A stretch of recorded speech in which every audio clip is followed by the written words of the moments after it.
A friend pointed out to me today that the titles on my videos tend to come across as a little bit negative.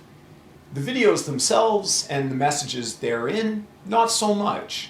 But the titles, they are a little bit negative.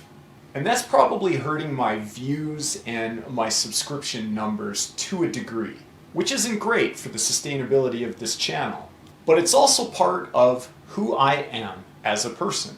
And negotiating the matter of wanting to do well with my channel, but also trying to maintain some authenticity as far as my delivery is concerned, it's a challenge. Compounding this challenge is the reality that I am, by default, a negative person.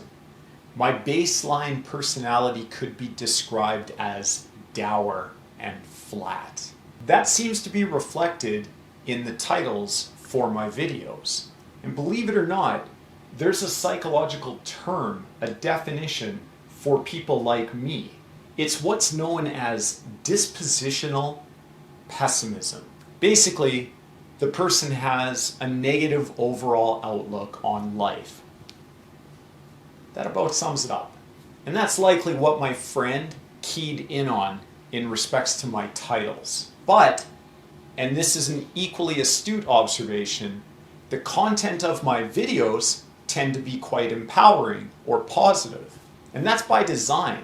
I want my messaging to be empowering. I want it to be positive. I'm certainly not trying to make everybody in the world around me sad just like me. That's never been the goal.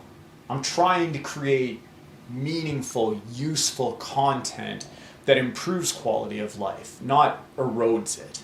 The downside to titles based on dispositional pessimism is that I might not find an audience willing to get past that first layer. And that's too bad. But it's also okay. Because one of the upsides to being down is that you just kind of accept when people aren't willing to make the effort to get to know you better.